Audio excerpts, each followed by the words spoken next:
Bienvenue à toutes et tous à cette table ronde organisée avec un immense professionnalisme par le Club de la presse et Isabelle Falconier et Mediapro qui vous invite aujourd'hui à une table ronde sur les médias religieux de Suisse romande. Nous sommes évidemment ici au Musée international de la Réforme, ravi de vous accueillir pour ce débat.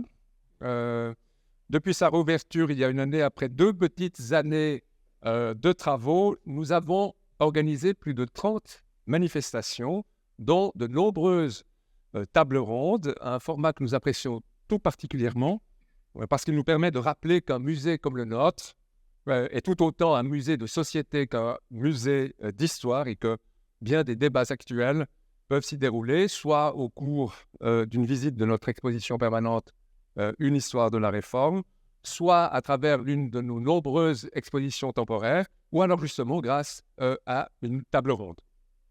Et celle-ci nous intéresse tout particulièrement, d'autant plus que nous partageons, comme musée de la Réforme, certaines des préoccupations des médias religieux aujourd'hui. Sommes-nous là pour informer le public sur l'histoire ancienne et contemporaine de la Réforme? Devons-nous en faire une promotion active de la Réforme? Choisir des témoignages historiques et en taire d'autres? Répondre à une demande spirituelle non institutionnelle, au hasard? Vous verrez que si vous vous attardez un peu au MIR, et ce sera pour vous l'occasion de le faire au moment où nous préparerons l'apéritif, parce qu'au MIR, il n'y a aucune manifestation qui ne se termine pas par un apéritif.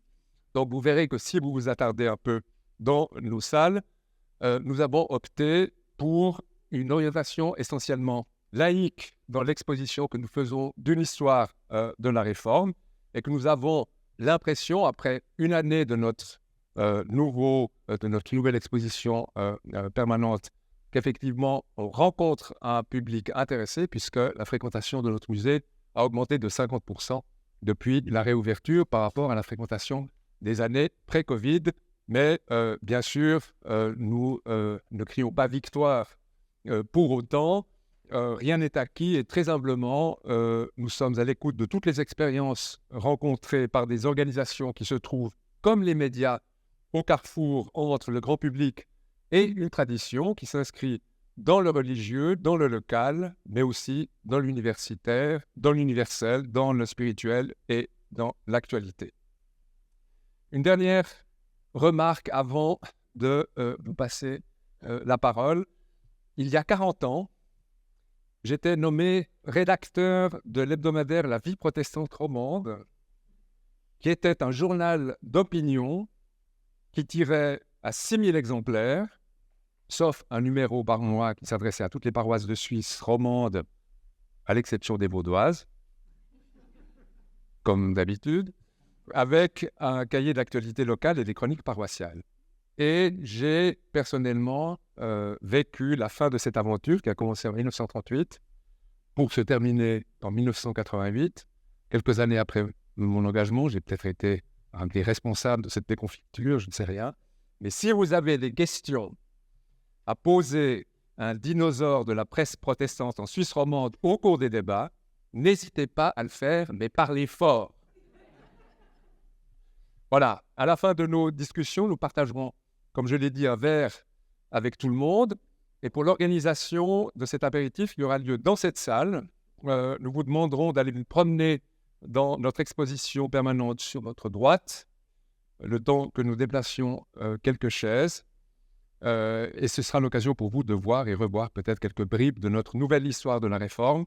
Je vous informe aussi que nous sommes en train de monter une exposition intitulée « Jouer avec les dieux » qui ouvrira ses portes le 12 juin prochain. Ce sera l'occasion, au cours effectivement des rencontres plus informelles, que je vous dise 2-3 mots sur cette exposition dont on a déjà quelques indices scénographiques dans les espaces sur votre droite. Voilà, assez parlé du MIR. Je vous passe la parole en vous remerciant encore d'avoir choisi le MIR pour organiser ces débats.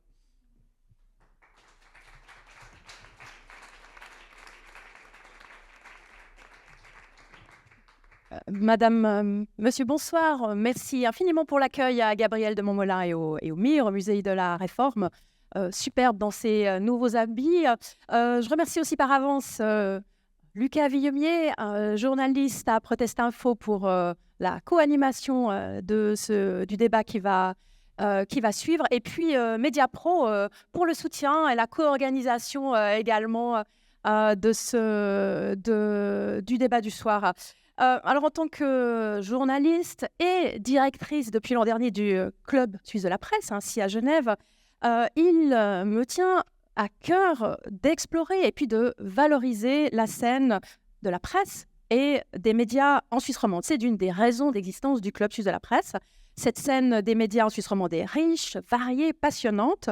Nous proposons des rendez-vous réguliers autour de ce thème, que ce soit au Club de la presse, qui est ici au domaine de Pente, à Prégny-Chambézy, à Lausanne, en collaboration avec le CFGM, le Centre de formation des journalistes, ou dans d'autres lieux. On a exploré, pour donner quelques exemples, ces derniers mois, le journalisme culturel, la critique gastronomique, la presse people.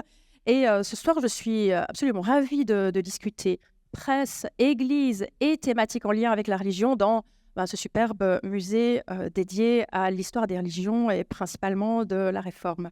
Alors ce soir, nous allons faire plus ample connaissance avec des médias, que ce soit des médias en ligne, des journaux, des magazines, des agences de presse, une agence de presse, des pôles d'émission, qui tous ont un lien avec une église historique officielle et la tradition religieuse, principalement ce soir protestante, réformée et catholique. Alors en 2024, plusieurs questions se posent. Pourquoi ces médias? Pour qui? Pour quel public? Pour parler de quoi? Pour quel travail journalistique et ou de communication au service des églises qui, pour la plupart, ont créé ces médias? Est-ce que l'évolution vers une société laïque remet en cause l'apport de ces questions ou de ces médias, ou au contraire rend leur travail d'autant plus nécessaire? Quelles menaces planent enfin sur leur existence, menaces particulières ou menaces liées aux menaces qui pèsent aujourd'hui sur l'ensemble de la scène des médias, que ce soit en Suisse ou ailleurs. Alors voici les questions que nous allons aborder avec des personnalités, toutes journalistes, qui représentent les médias ce soir. Et je me pose tout de suite pour vous les présenter brièvement. Et puis un dernier mot, alors vous voyez, il y a quelques caméras autour de vous. Nous faisons une captation vidéo du débat. Lorsque dans une petite heure, nous passerons à une discussion conjointe avec vous-même, vous pourrez, évidemment, vous proposeront pour le moment enregistré, mais vous pourrez tout à fait nous dire que vous ne voulez pas ensuite que tout ça reste pour l'éternité et une diffusion ultérieure. Alors, je vous présente nos 5 intervenants du soir, que je remercie évidemment d'avoir accepté notre invitation. Anne-Sylvie Sprenger, rédactrice en chef de Protest Info. En une phrase, et ensuite je les laisserai présenter leurs médias pour qu'on sache de quoi et de qui on parle. Protest Info est une agence de presse destinée aux professionnels de l'information, donc aux autres médias. Et Protest Info est spécialisé dans l'actualité des églises réformées de Suisse romande et dans tous les sujets en lien avec la spiritualité ou le dialogue interreligieux. Dominique Poinzieux, à ma gauche. Dominique Poinzieux est directrice de la rédaction et éditrice d'Echo Magazine. Je n'ai là un exemplaire ici. D'ailleurs, Dominique, merci. Vous êtes également venu avec une pile d'Echo Magazine que vous trouverez sur le comptoir ou le bar. Peut-être que ce comptoir se transformera en bar après. Et puis, hop là. Merci. À la droite d'Anne-Sylvie Sprenger, Paolo Mariani. Paolo Mariani est depuis l'an dernier directeur de l'Office protestant des médias Mediapro et journaliste à RTS Religion.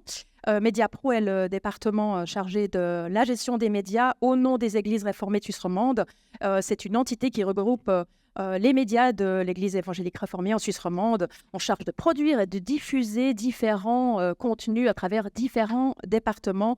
Il nous l'expliquera de manière très concrète. Nous avons avec nous Joël Bury, tout à votre droite. Joël Bury est le rédacteur en chef du magazine Réformé, qui est donc un... Voilà. Là aussi, Joël, merci d'être venu avec une petite pile de Réformé qui se trouve également sur le comptoir. Réformé est un mensuel, publication 10 fois l'an, 14 éditions régionales, dont on retrouve le contenu, mais pas que, sur le portail réformé.ch. Là aussi, on en saura un peu plus. Et puis, était annoncé Fabien Hunenberger, directeur du Centre catholique de médias cat.info. Fabien est malade, mais nous avons la chance d'avoir avec nous Bernard Allais, à ma gauche, qui est rédacteur en chef de cat.info. Par ailleurs également photographe pour cat.info. Et puis, cat.info et le Centre catholique des médias, soit pour simplifier à outrance l'équivalent de Média Pro pour l'organisation des églises catholiques en Suisse romande. Alors, ce que je vous propose, c'est brièvement de nous expliquer chacun la spécificité de votre média, qu'est-ce qui le rend unique et quelle est sa carte d'identité en très bref. Anne-Sylvie Sprenger pour Protest Info. Oui, bonsoir. Alors, la particularité de Protest Info, c'est vraiment d'avoir cette vision d'offrir des articles qui vont être diffusés dans la presse séculière, comme on le dit. C'est peut-être un gros mot que vous entendez peu, vous, mais voilà, de la presse normale. Et puis, donc nous, on n'a pas pu amener des piles, parce qu'on aurait dû amener les piles du Temps, de 24 heures, de la Tribune de Genève. Donc vraiment, notre but, c'est de nous immiscer en tant que spécialiste du fait religieux dans les différentes rubriques des médias qui nous environnent. Donc, on se veut des journalistes spécialisés, mais qui s'adressent à un grand public. Et j'aime bien cette idée de... Quelque part, c'est un service public que les églises offrent aux médias et à la société, d'offrir des spécialistes pour le traitement du fait religieux qui, en plus de nos jours, on le voit, même si... il y a de plus en plus de sécularisation, on en parlera tout à l'heure, mais où le fait religieux est partout. Depuis l'acceptation du burkini à Lausanne, dans la piscine de Bellerive, à ce qui s'est passé aujourd'hui à l'université de Genève avec les manifestations pro-palestiniennes. Mais voilà. Les seins nus pour...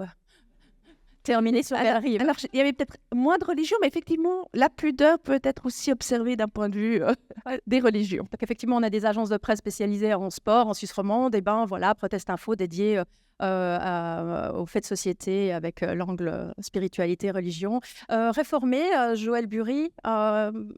Oui, alors effectivement, merci.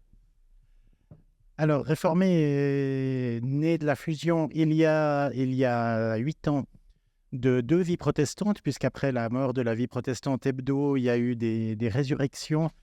Et il y a eu en l'occurrence 2 résurrections, une à Genève et une à Neuchâtel, ce qui fait qu'en 2016 existaient 2 titres qui s'appelaient Vie protestante, qui ont fusionné avec le Bonne Nouvelle, vu que les Vaudois ne font jamais comme les autres, Vaudois, pour donner naissance à ce nouveau titre qui se veut de répondre à un nombre...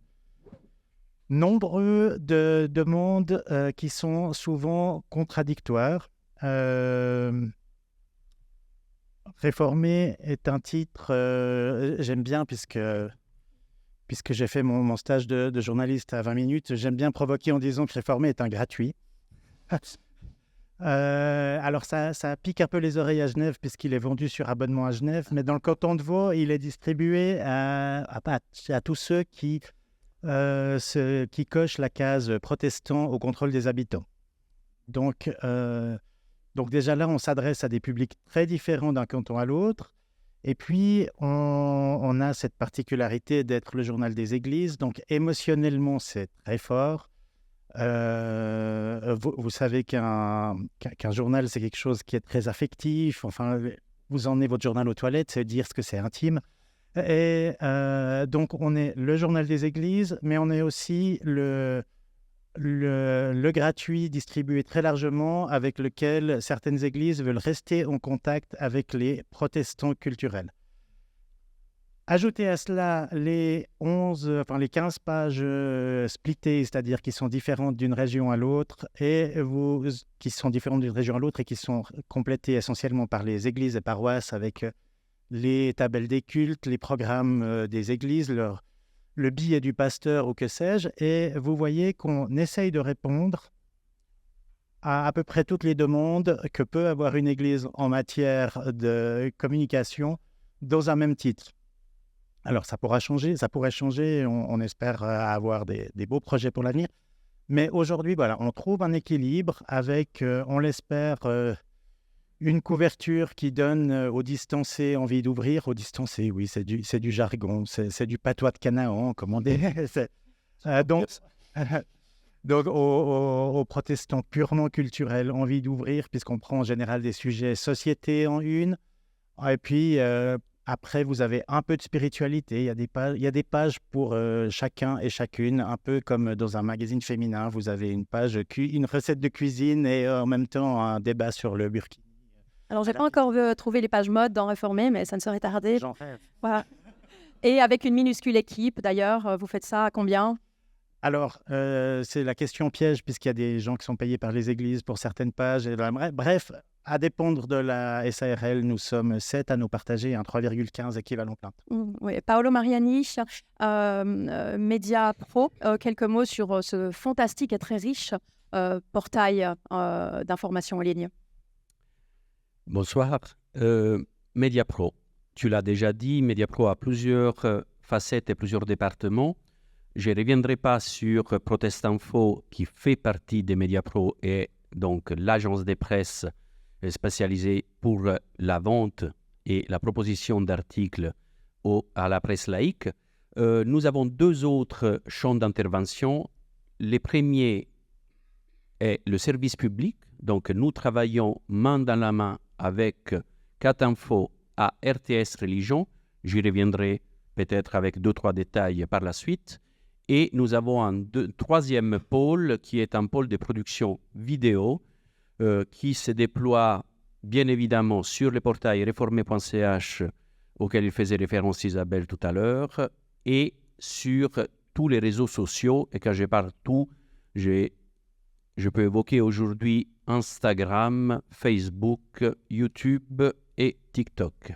Nous avons une présence qui est, depuis le début de l'année 2024, très très active parce que c'est à cette époque que nous avons mis en place une vraie stratégie digitale avec 1% qui est dédié. Et ce pôle-là a la plupart du temps un traitement journalistique d'événements qui sont très très proches des différentes églises. Les églises qui financent Média Pro sont les 6 églises des Suisses romandes, donc Fribourg, Valais, Neuchâtel, Genève et Vaud, et il est cofinancé par la conférence des églises protestantes de langue francophone, de langue française en Suisse alémanique. Et autrement, pour le reste, je reviens peut-être sur RTS Religion, j'y reviens plus tard. 2 mots effectivement sur RTS Religion, puisque vous êtes aussi là à titre de membre de l'équipe et journaliste pour RTS Religion, que d'ailleurs, j'imagine qu'on a tous bénéficié d'émissions, de culte, Espace 2, haute fréquence, etc. Donc je dirais que c'est un canal de diffusion extrêmement populaire et connu des auditeurs et auditrices de Suisse romande. Donc volontiers, RTS Religion, aujourd'hui c'est quoi ? Alors, RTS Religion, c'est une spécialité, entre guillemets. Mais c'est quelque chose d'absolument fondamental et très très riche. Donc, bien évidemment, fait partie du service public, mais fait partie du service public en tant que partenaire. Donc, les journalistes qui font partie de RTS Religion, qui sont des journalistes en partie dépendants de Catinfo et en partie dépendants de Média Pro, sont des experts reconnus par la RTS. Il nous lie à la RTS une convention qui établit dans les détails les champs d'intervention de ces différents journalistes. Nous avons comme émission régulière, haute fréquence les dimanches soirs à 19h sur la 1, Babel à 11h tous les dimanches sur Espace 2, Culte et Messe qui se suivent, l'un à 9h et l'autre à 10h sur Espace 2, et la chronique tous les matins dans le cadre de la matinale à 6h20 d'une façon absolument régulière. Ce qui est intéressant dans le cadre de RTS Religion, c'est que nous sommes appelés par le service public à parler de religion et spiritualité d'une façon totalement indépendante de notre confession. Donc les journalistes qui se partagent le travail dans ces différentes émissions traitent tous les arguments, qu'il s'agisse de bouddhisme, islam, monde juif, catholicisme, protestantisme, monde évangélique, donc protestantisme réformé et protestantisme évangélique, et ils le font d'une façon très, très, j'aimerais dire neutre, dans le sens qu'il n'y a pas de but d'évangélisation, et il y a un but de décryptage. Et la RTS nous reconnaît cette expertise et c'est la raison pour laquelle elle a confié à ces journalistes-là cette mission. Parfait, merci. C'est très clair. Et là, maintenant, on arrive à l'Écho, qui est un titre bientôt centenaire, hein, dans 5 ou 7 ans, je crois. Un petit ovni, surtout dans cette salle. L'Écho Magazine, que la plupart d'entre vous connaissent, se rappelle sous le nom de Écho Illustré. La première chose à préciser, c'est qu'en effet, il a 94 ans, mais c'est un journal indépendant. Il n'appartient à aucune église, il n'appartient à aucun grand groupe de presse, c'est vraiment une structure autonome. Et il l'a toujours été, même si il a été fondé par un prêtre catholique en janvier 1930, d'où les 94 ans. Il se définit actuellement comme un hebdomadaire familial chrétien. Les trois pôles, les trois socles de l'Écho, c'est la famille, les questions de société, la culture et la religion et la spiritualité. Donc, on n'est pas tout à fait dans la même démarche que mes collègues ici présents. Historiquement, on est très proche de l'Église catholique, mais on a un bon tiers de lecteurs abonnés qui sont protestants et on reprend régulièrement aussi des articles de nos confrères de Protestinfo parce que justement, on veut aussi porter ce regard sur cette religion et sur cette spiritualité. Depuis que j'ai repris ce titre au début des années 2020, on a remis un petit peu plus l'accent sur le religieux et sur la dimension chrétienne du titre, parce que dans le monde d'aujourd'hui, les gens sont vraiment en quête de sens et c'est pas juste un effet de manche, c'est des vraies questions qui se posent et donc on essaye d'y répondre à travers nos articles et pas seulement dans les pages religion, à travers des portraits inspirants, à travers des invités, à travers des rencontres. On essaye de défendre certaines valeurs, de répondre à des questions éthiques et de défendre un petit peu ce qu'on appelle le bien commun. Diffusion uniquement par abonnement? Uniquement par abonnement, avec une audience dans toute la Suisse romande. Donc des abonnements payants, ce qui permet évidemment cette autonomie en grande partie. Exactement. Alors après, on verra par la suite, pour l'avenir, c'est aussi le revers peut-être de la médaille. Combien d'abonnés?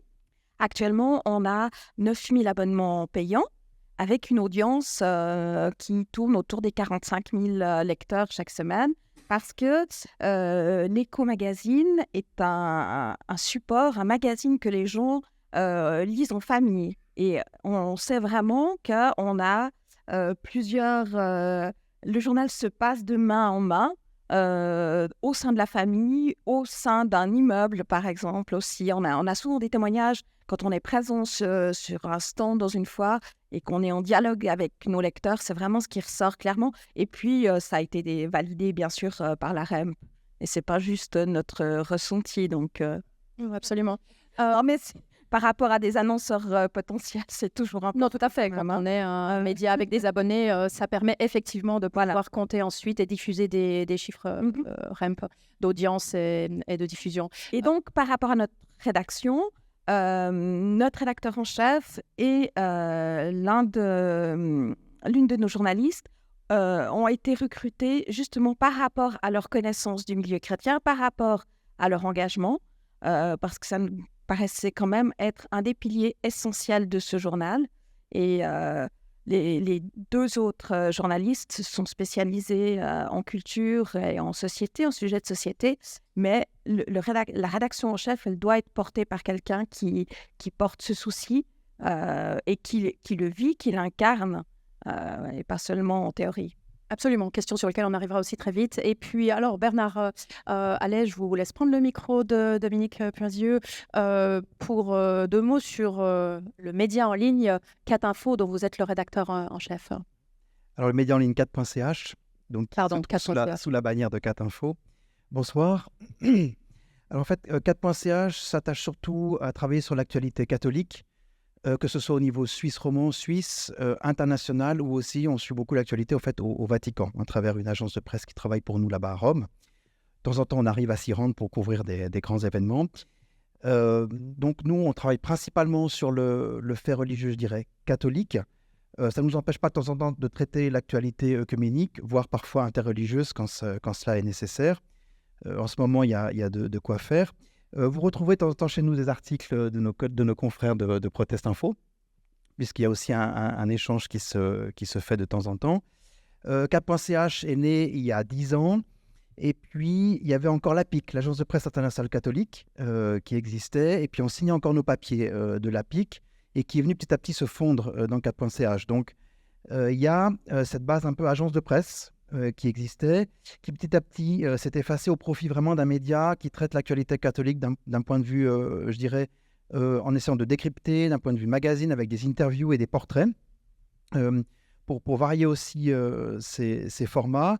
Et puis, vous nous trouvez donc uniquement en ligne, il n'y aura pas de magazine 4.ch ici, également sur les réseaux sociaux, principalement Facebook et YouTube, puisque dès 2016, 4.ch a développé aussi,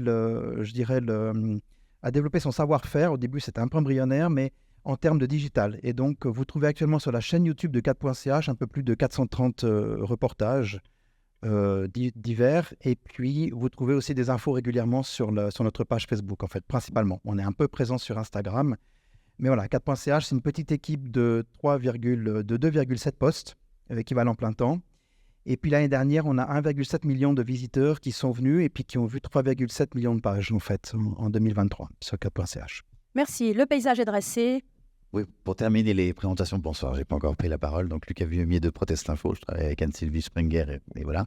Je suis là pour accompagner évidemment Isabelle dans ce grand questionnaire et puis sur cette présentation qu'on fait aussi de tous ces médias. Même nous, on apprend encore des choses, des particularités de chacun.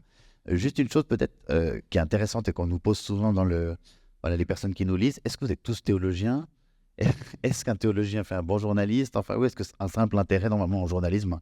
Il suffit de s'intéresser à un sujet au bout d'un moment de façon forcenée pour en devenir un petit peu un spécialiste aussi. Est-ce que, voilà, quels sont vos profils par rapport à ça, profils de formation ? Anne-Sylvie Springer.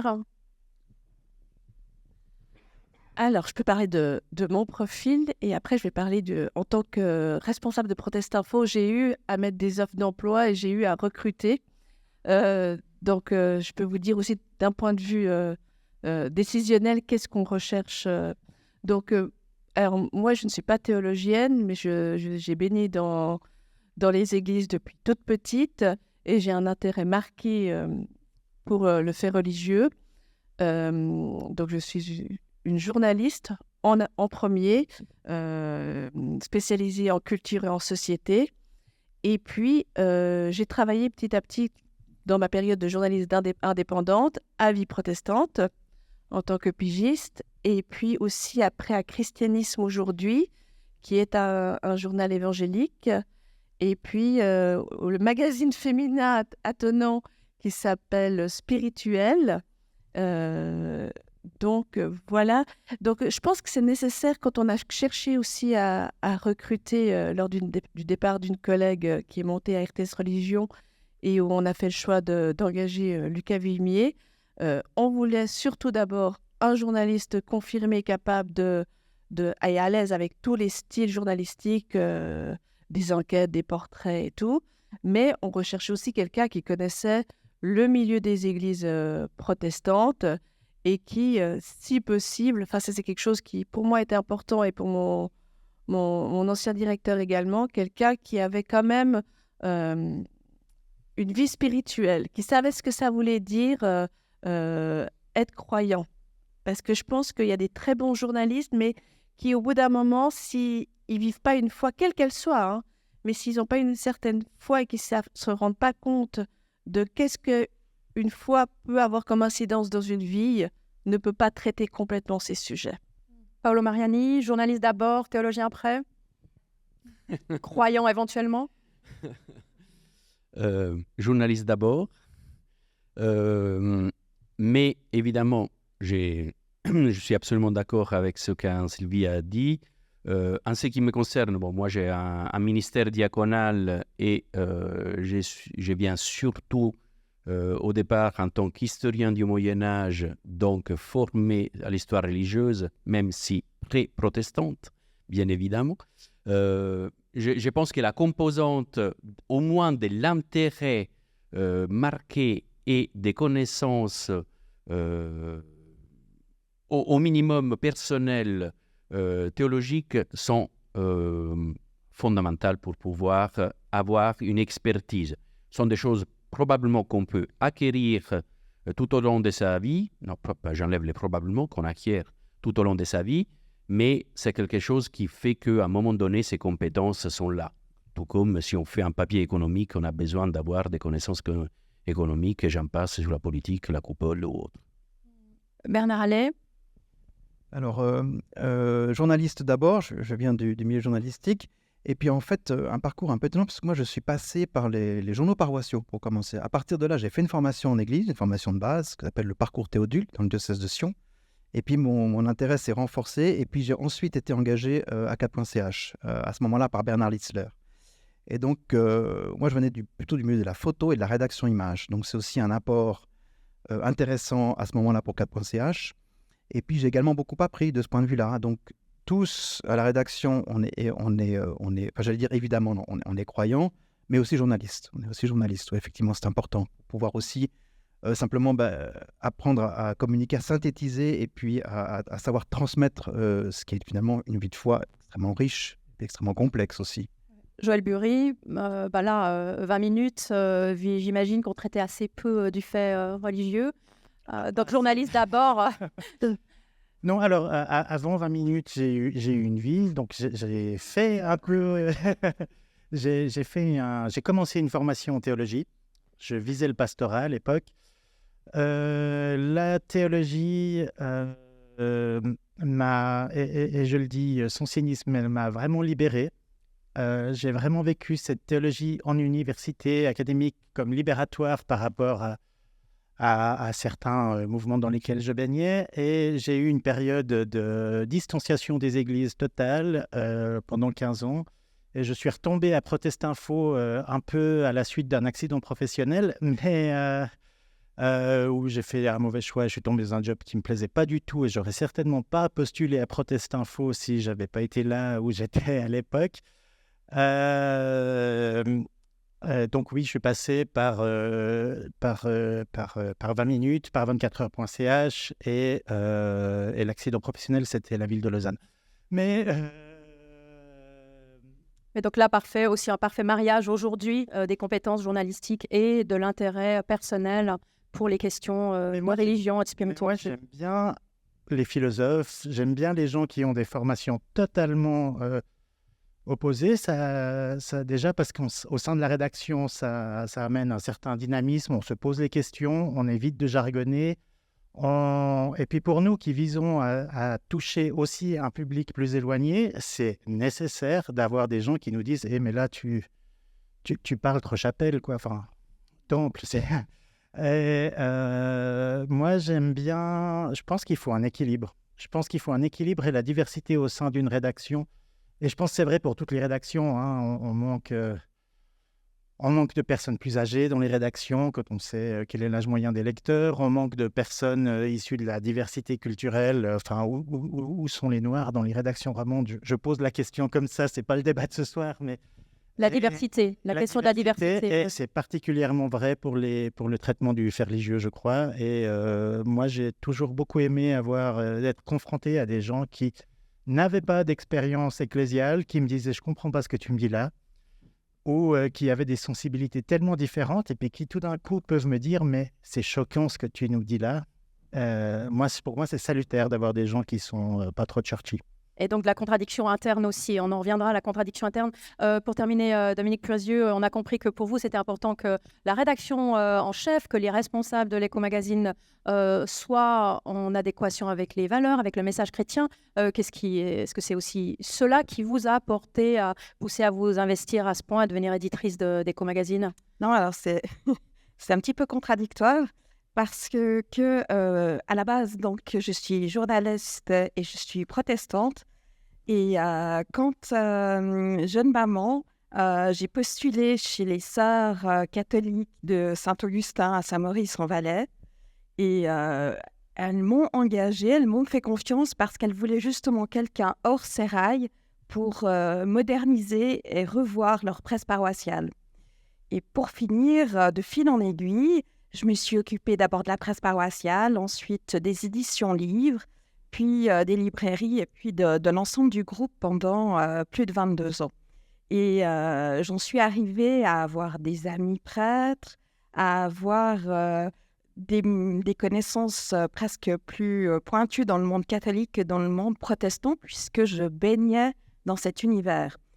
Je ne me suis jamais permise de signer un édito ou un article de théologie.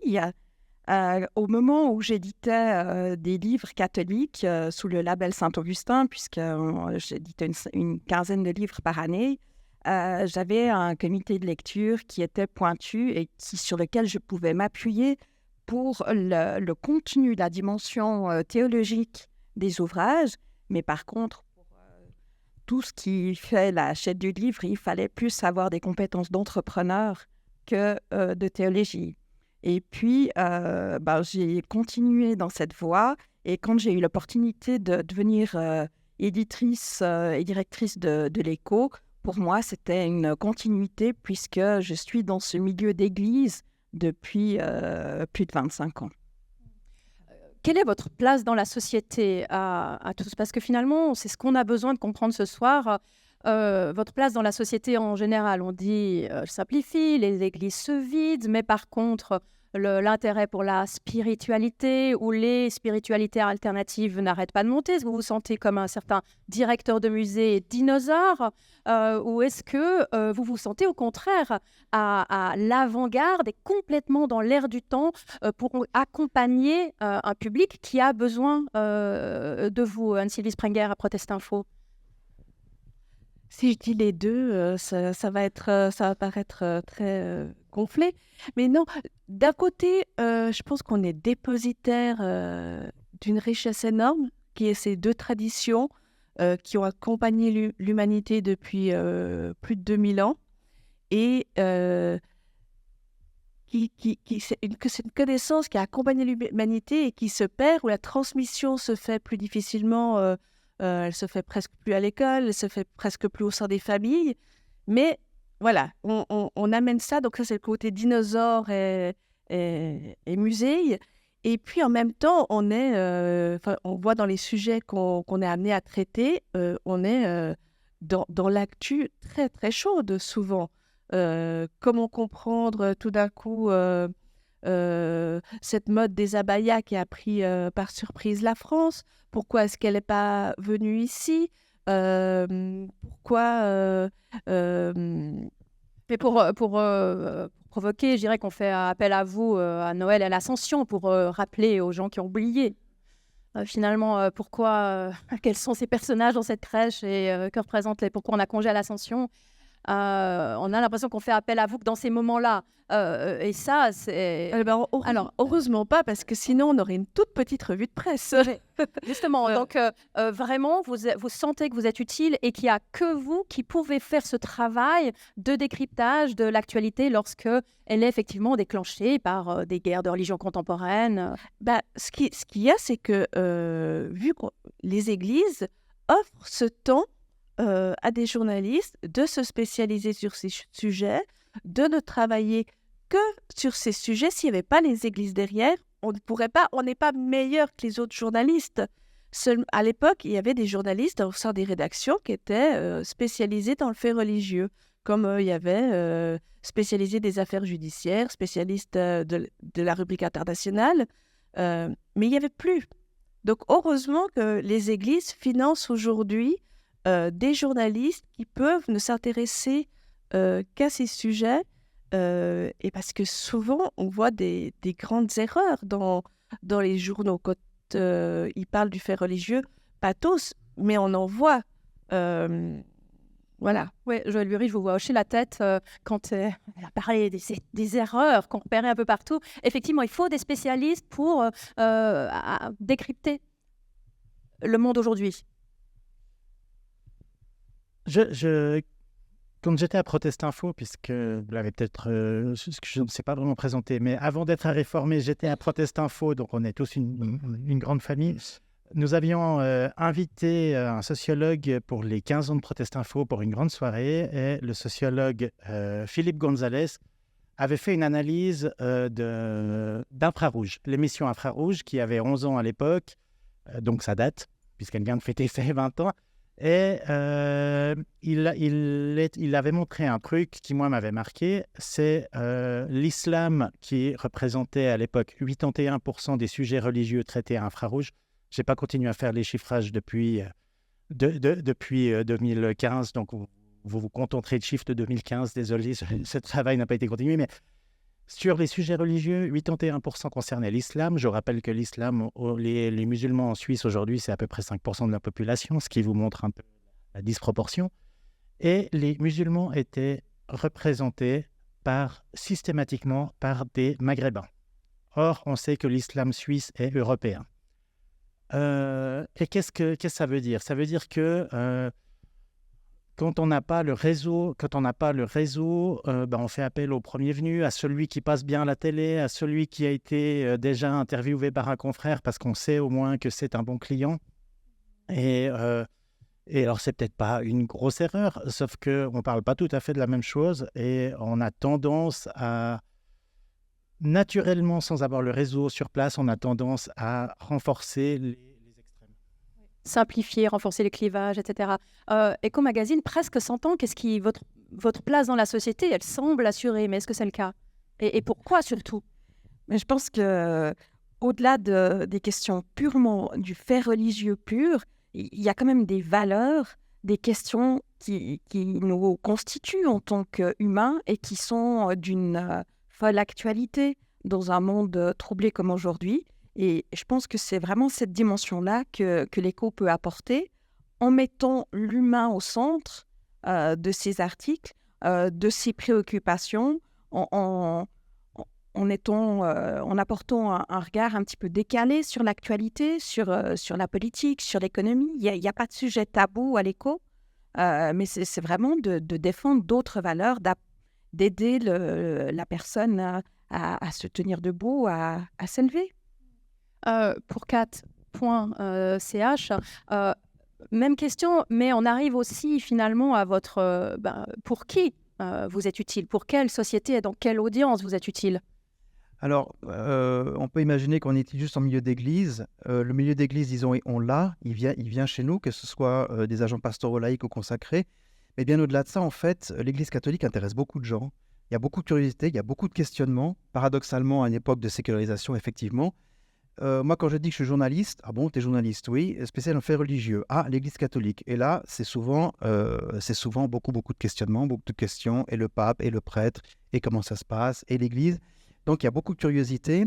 Mais l'idée aussi, c'est qu'à 4.ch, on essaie d'aller sur le terrain, c'est-à-dire d'aller voir des gens, d'aller voir des pratiquants, d'aller voir des agents pastoraux, comment se déroule la pastorale, comment réagissent les gens aussi, de traiter effectivement l'actualité, qu'elle soit douloureuse ou plutôt heureuse aussi, sous l'angle du fait religieux. Et c'est effectivement très intéressant, je rebondis sur ce que tu disais. Il y a beaucoup de choses à dire, la guerre en Ukraine, les orthodoxes, les catholiques et la présence. Le pape dit beaucoup de choses, mais dans le fond, est-ce qu'il peut faire grand-chose? Peu. Pourtant, on l'entend quasiment à chaque audience générale ou à chaque Angélus ce dimanche s'exprimer sur l'Ukraine. En réalité, il ne pourra pas faire grand-chose, puisque les catholiques, je crois que c'est à peu près 2 ou 3% de la population ukrainienne. Donc les orthodoxes ont beaucoup plus de choses à dire.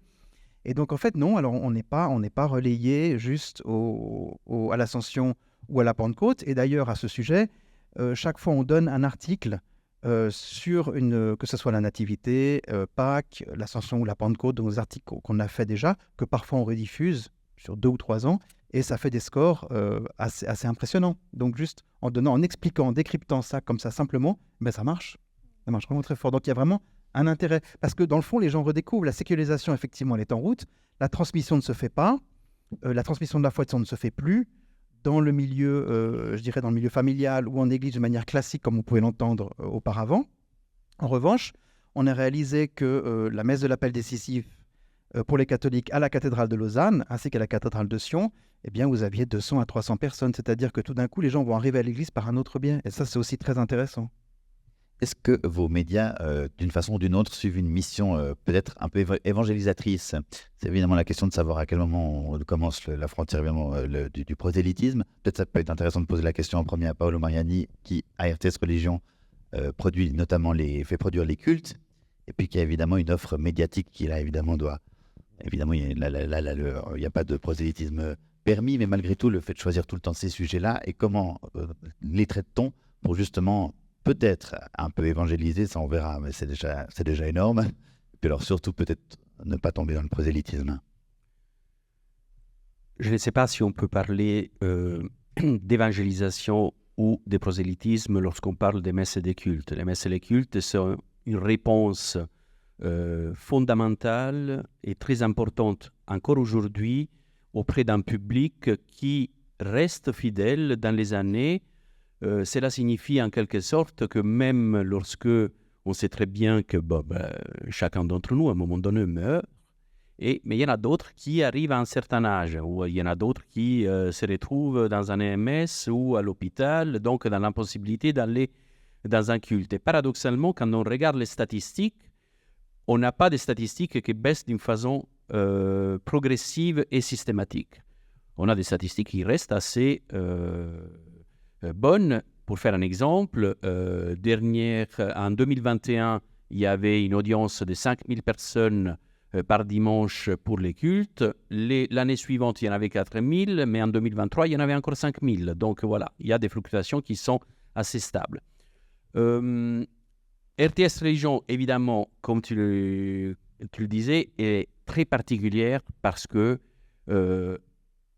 nous nous interdisons toute évangélisation et tout prosélytisme. Par contre, ce à quoi nous essayons de répondre, c'est à des besoins fondamentaux de la personne. C'est ces questions que chacun d'entre nous, indépendamment de sa sensibilité religieuse ou confessionnelle, se pose. Et ça, c'est le but principal de RTS Religion.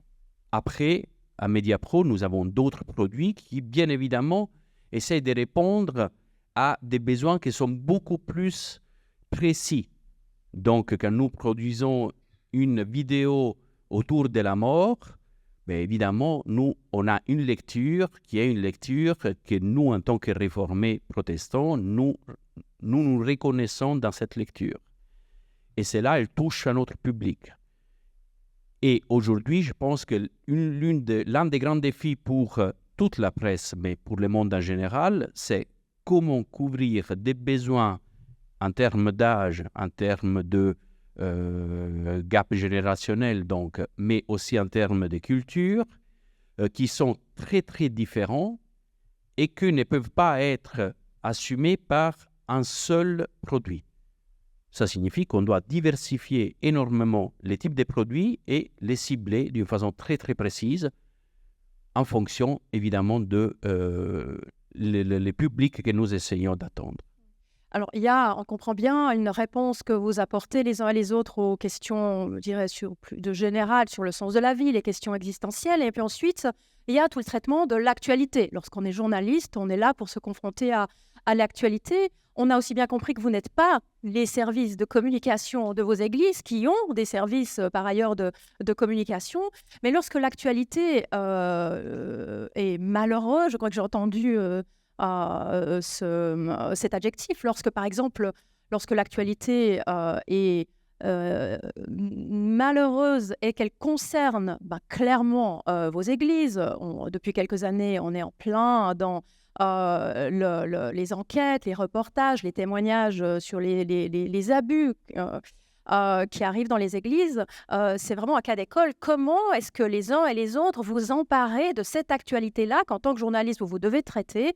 Mais est-ce qu'il est difficile de trouver la bonne distance d'approche lorsqu'il s'agit de plonger dans l'actualité qui concerne les églises avec lesquelles, même si vous n'êtes pas du tout des services de communication, avez des liens forcément privilégiés, Joël Bury? Alors, je dirais pour nous, la plus grosse difficulté, c'est d'être un mensuel. Quand on a une actu malheureuse, elle va être passée et repassée dans les flashs horaires de la radio, dans les quotidiens. Et nous, entre le moment où on met le dernier point-virgule dans nos textes et le moment où il est dans les boîtes aux lettres, il y a à peu près 2 semaines, on doit se poser la question, mais c'est une question qui se pose pour tous les périodiques. Vous avez des vitrines en ligne. Ensuite, il y a différents relais de portails, de médias en ligne sur lesquels vous pouvez contribuer plus rapidement. Alors oui, bien sûr, mais à 3,15 équivalents plein temps, on est quand même un peu... On a quand même une première mission qui est de remplir nos pages avant d'avoir le luxe de... Mais donc, la question, c'est qu'est-ce qu'on va pouvoir apporter que l'ensemble des médias qui vont passer avant nous n'aura pas apporté. Et ça, c'est notre vraie difficulté parce qu'on n'a jamais eu... Là, en 11 ans de travail pour les églises, j'ai un cas où il y a eu une vraie crispation autour de l'angle choisi pour le traitement. Sinon, notre question, c'est comment faire quelque chose qui tienne? Quelle est la plus-value qu'on peut apporter en tant que spécialiste? Et du coup, je réponds à la question d'avant. Si quand on quand on met à mal une fausse information, quand on présente une personnalité radieuse, heureuse dans sa foi, est-ce qu'on est dans l'évangélisation? Peut-être. Si c'est le cas, je l'assume pleinement. Et je peux même être dans le prosélytisme sans problème, si c'est le cas. Voilà, la question, c'est comment tenir, parce qu'en tant que mensuel, c'est plus compliqué. Non, franchement, on nous laisse une grande liberté et il y a aussi, nos premiers lecteurs, c'est aussi les gens d'église, les institutions d'église, et des fois, ils sont heureux qu'on leur apporte des clés de lecture. Je me trouvais mon voisin, Bernard. Est-ce qu'à CAT, en tant que rédacteur en chef de 4.ch, est-ce que lorsque une affaire sort, est-ce que le premier réflexe est de se dire « Oh là là, vite trouver un intervenant qui va apporter un son de cloche plus positif » ou est-ce qu'on arrive à trouver la juste distance journalistique et résister aux pressions de toutes sortes qui peut-être peuvent peser sur vous? Alors, de pression de l'Église, on n'en a pas directement, on n'en a jamais eu, et de toute façon, ça ne fonctionnerait pas avec nous. Simplement, à 4.ch, on fonctionne, je dirais, à plusieurs vitesses. Vous avez l'information immédiate, on peut donner une nouvelle sur le cas de tel ou tel prêtre ou de tel événement qui se déroule. Donc, c'est le côté un peu agence comme ça. Et puis ensuite, on va bien sûr y revenir. Donc, on a une séance de rédaction chaque semaine, donc on a aussi un rythme un peu, je dirais, hebdomadaire, même s'il apparaît quotidien. Mais ensuite, c'est de revenir en se demandant, dans le fond, comment ça peut arriver, qu'est-ce qui s'est passé. Donc, on essaie aussi de chercher à décrypter, puis à expliquer. C'est aussi notre rôle qui est très important par rapport à nos confrères généralistes qui arrivent, qui passent, qui donnent l'événement et puis qui s'en vont. Donc, nous, on doit rester avec ça et c'est justement intéressant. Et justement, souvent, les gens aussi nous disent, mais en tout cas, merci pour ces explications, pour pouvoir décrypter comment on en arrive là, donc parler du cas des abus, comment s'explique ce système. Donc, soit en allant rencontrer des gens, des sociologues, des théologiens, en abordant des cas, en donnant aussi la parole à des victimes. Par rapport donc à l'étude qui est sortie au mois de septembre l'année dernière, qui est publiée donc sur l'histoire des abus sexuels en Église par les chercheurs de l'Université de Zurich, on a à peu près produit une trentaine d'articles là autour du sujet. Donc comment faire évidemment pour ne pas d'abord saturer les gens, nous aussi ne pas être saturés, et puis pouvoir avancer là-dessus. Ça veut dire aussi aller interpeller directement les évêques, au-delà de la simple conférence de presse qui ont suivi, qui est évidemment très forte émotionnellement, très forte dans, je dirais, presque pour eux impossible à assumer comme ça. Elle aura peut-être plus au calme et puis d'avoir plus d'explications. Et puis aussi, quelle est la suite? Parce qu'on s'attache aussi à avoir un suivi. Qu'est-ce qu'on fait après ça? Qu'est-ce qui se passe? Qu'est-ce qui se passe en Église? Et puis comment, par rapport à ça, l'Église évolue? Comment ce qui a déjà été fait, puisqu'évidemment, on ne partait pas de zéro le 12 septembre en Église catholique. Déjà, certains, je parle par exemple de Monseigneur Levet, avaient rendu les cours prévention abus sexuels obligatoires pour tous ces agents pastoraux. Et ça, c'était déjà avant la pandémie, je crois en 2017 ou 2018. J'avais interviewé Marco Tuberoso de l'association Espace, donc prévention abus sexuels, qui expliquait justement que par ces abus, l'Église se profilait en termes d'abus, en termes de prévention d'abus sexuels par rapport au reste de la société. Donc c'est aussi intéressant. Et c'est le suivi. Et nous, on s'attache aussi après à voir comment ça évolue et ce qui se passe. Notamment ce souhait de l'Église catholique de mettre en place un tribunal ecclésial. La valeur ajoutée de Protest Info, parce qu'on voit que dans ce genre d'actualité énorme, et bien là, finalement, les médias généralistes eux-mêmes, souvent, font le travail eux-mêmes. Et est-ce que Protest Info peut arriver avec une valeur ajoutée, ou est-ce qu'on vous dit, là, finalement, c'est bon, là, on s'en occupe, on n'a pas besoin de vous? Alors, la grande question, c'est que souvent, on a d'autres contacts que la presse. Mais c'est vrai, j'avais envie, si vous me permettez, de revenir à la question, qu'est-ce qu'on fait quand il y a une information malheureuse? Je l'ai vécu il y a quelques années, quand on a découvert le cas du président de l'Église réformée suisse, Gottfried Lecher, qui avait eu des cas d'abus. C'est Protest Info qui a révélé l'affaire, parce qu'on a remarqué qu'il y avait un problème avec 2 communiqués entre l'institution et la personne qui démissionnait, qui était contradictoire. Donc, on a enquêté dessus. Que faire quand on sait que c'est quelque chose qui va mettre à mal l'Église? C'est de s'accrocher aux règles déontologiques des journalistes, c'est-à-dire croiser les sources, contextualiser, peser l'utilité de révéler l'info ou pas. Est-ce que c'est une utilité? Est-ce que c'est une petite polémique qui n'est pas importante, ou est-ce que c'est une information d'utilité publique? Donc, face à cette question de l'indépendance et de comment gérer ça, c'est vraiment s'accrocher aux règles du métier, et c'est ça qui nous sauve et qui nous permet de trouver le chemin. Et ce que j'ai remarqué, c'est notamment à travers cette affaire, quand on l'a révélée, c'est qu'on pourrait se dire « Oh là là, Protest Info a révélé cette affaire, l'a mise sur le devant de la scène, c'est mauvais pour les églises. » Mais pour les, quand on dit c'est mauvais pour l'église, on parle de quoi? Est-ce qu'on parle de l'institution, d'un exécutif, ou est-ce qu'on parle des paroissiens, ou est-ce qu'on parle des églises cantonales? Servir l'église, s'il fallait servir l'église, ça ne serait pas servir l'institution, ça serait être au service des croyants qui aussi ont le droit de savoir ce qui se passe dans leur église. Moi, je faisais toujours le lien avec ma pratique de journaliste culturel, où quand j'allais voir un spectacle et puis que c'était très mauvais, où je me disais toujours, mais je suis obligée de le dire, parce que le petit vieux qui va le petit vieux pas riche qui va une fois par année au théâtre dans sa vie, puis pour faire plaisir à sa femme, il faut que je lui dise que c'est de la dope et qu'il faut qu'il aille voir autre chose. Quitte à me fâcher avec Vidi, qui par ailleurs me ferait des places de théâtre. Et je crois que c'est la même chose qui me guide aussi à Protest Info, cette pensée à l'institution, mais aussi aux paroissiens et aux croyants au sens large. Et à l'évolution de l'institution. Vous n'êtes pas justement là pour une institution figée.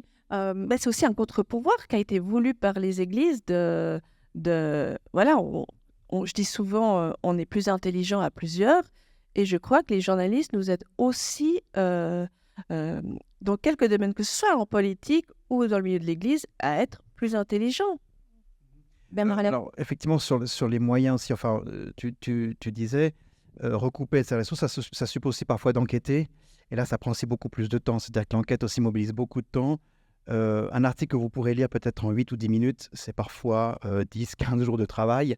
Avec les petites équipes qu'on a, c'est pas toujours évident. Donc, mais enfin, c'est nécessaire en tout cas. Mais les gens nous sont en général reconnaissants, à commencer par les évêques.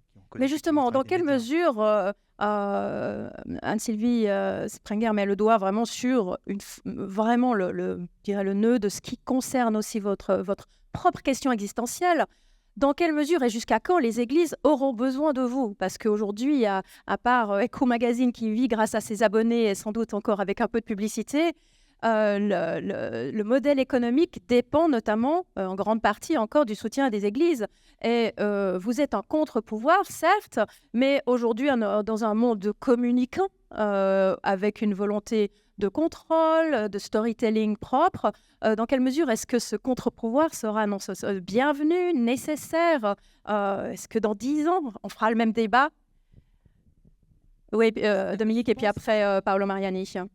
Je pense que dans une période aussi troublée que maintenant pour les églises, puisque actuellement les deux églises représentées ce soir sont touchées par les mêmes problèmes de fond, il y a une prise de conscience au niveau des responsables d'église, en tout cas du côté catholique, c'est certain, que la communication ne suffit pas.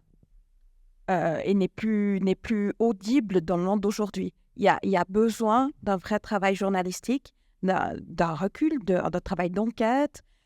Alors, si on regarde ce qui paraît tous les jours dans les journaux ou sur les réseaux sociaux, il y a énormément d'informations, le dernier scandale, le nom qui va sortir. Mais si on regarde même les débats d'infrarouge sur le sujet, avec même des spécialistes, soi-disant, il n'y a jamais un débat où il n'y aura pas des erreurs, des explications tronquées sur la structure, sur le mode de fonctionnement.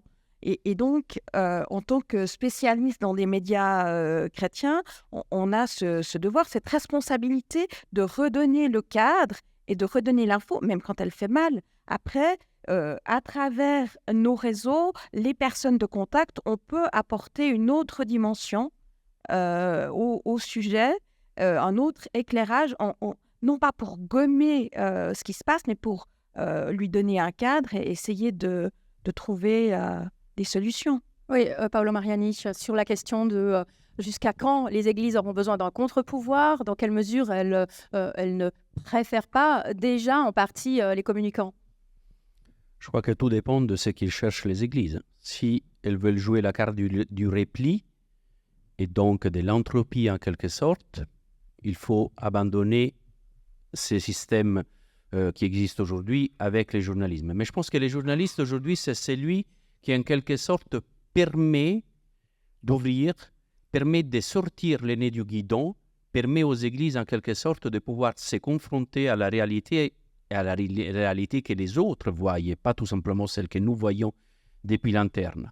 Je pense que cet aiguillon, en quelque sorte, qui permet de pouvoir crever l'abcès, c'est ce qui fait qu'à un moment donné, la société reconnaît aussi tous les efforts qui sont faits pour aller chaque fois de l'avant.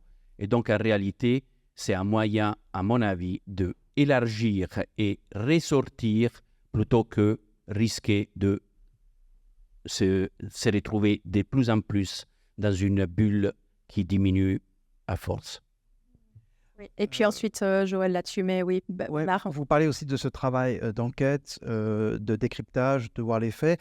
Typiquement, moi, je prends un exemple très concret dans la crise qui a suivi les révélations de l'Université de Zurich. Il y a eu 3 jours avant la sortie par le Blick de l'information selon laquelle l'abbé Nicolas Béticher avait envoyé une lettre à Rome dénonçant certains évêques pour des affaires donc présumées d'abus sexuels. Ensuite a suivi l'université, donc l'Université de Zurich. Et au bout d'un moment, on s'est aperçu qu'en fait, la plupart de nos confrères généralistes mélangeaient les informations, mélangeaient les faits Et mon collègue Maurice Page a sorti un article de fact-checking. Et puis, on a vraiment pris point par point ce qui était vrai, ce qui était faux. Et l'article a été très lu parce qu'à un moment donné, il y avait un mélange, alors qui peut s'expliquer par la proximité des deux événements en fait, qui sont sortis. C'est aussi ça, ce travail. Et je pense que c'est salutaire. Alors, on verra après ce que décide évidemment la RKZ, la Conférence centrale catholique romaine, qui en l'occurrence nous finance, comme elle finance aussi les évêques et la pastorale en Église. Mais je pense qu'on fait aussi un travail salutaire. Et puis surtout, de voir après qu'est-ce qui se passe après. Qu'est-ce qu'on fait avec ça? Parce qu'il y a un problème structurel. Donc, il semble-t-il que l'Église catholique, effectivement, a pris la mesure de l'ampleur du désastre. Ce n'est pas pour autant que tout s'arrête là, justement. Et je pense qu'on est là pour ça. On a vraiment un rôle important à jouer. Joël Bury, comment réformer peut et va résister et affirmer l'importance de son travail journalistique. Mais je pense que les églises, elles n'en ont pas forcément conscience, mais elles ont fait un travail absolument novateur en finançant leurs propres médias il y a déjà des dizaines d'années pour une raison très simple, c'est qu'aujourd'hui, la plupart des gens s'informent via les réseaux sociaux. On est tous dans nos bulles d'écho à partager des contenus avec des gens avec lesquels on est d'accord, avec des algorithmes qu'on ne maîtrise pas, on ne sait pas très bien comment ça marche, qui nous proposent des contenus avec lesquels on aura des réactions positives. Alors moi, je ne veux pas faire le combat communicant contre info. En fait, le débat aujourd'hui, c'est à quel point aujourd'hui on va être capable de faire passer dans la société une opinion à des gens qui font écho entre eux. Il y a c'est ce phénomène des chambres d'écho où les gens se savent plus être confrontés à des opinions qui ne sont pas les autres. Et je pense qu'on va redécouvrir assez naturellement qu'un journaliste, ça hiérarchise l'info, qu'une belle page 1 d'un quotidien qui a été pensée pour vous dire non seulement ce que vous avez envie de lire, mais ce que vous devez savoir, c'est une plus-value incroyable. Et puis même si là, on est dans une période un peu pénible pour toute la profession, bah moi, je crois, j'ai l'espérance, je travaille pour les églises, je me permets d'espérer. Je crois que cette plus-value-là, elle va fatalement être redécouverte parce qu'il faut qu'on se confronte à des opinions qui ne sont pas les nôtres. Et donc ça, c'est ce que savent faire les journalistes. Je vous propose qu'on poursuive la discussion avec le public pour des commentaires, des questions, que ce soit sur les médias représentés ici ou de manière plus générale, si vous avez envie de partager vos propres pratiques de lecture de médias en lien avec le domaine de la spiritualité et de la religion. Et tout de suite, la parole. D'abord pour une petite précision animale et puis pour une question. D'abord, le dinosaure que je prétendais être, ce n'était pas en tant que directeur du Musée international de la Réforme, donc ça a été une petite assimilation et pas forcément juste, histoire de préciser qu'on est le premier musée de Suisse romande à proposer une visite de ce musée en 10 langues avec un audio guide qui propose précisément des outils de médiation que d'autres musées ont en Suisse romande, donc on est moins dinosaure que ce qu'on prétend peut-être dans quelques phrases qui ont été dites et que je vous encourage vivement à visiter. J'ai été très intéressé par les chiffres.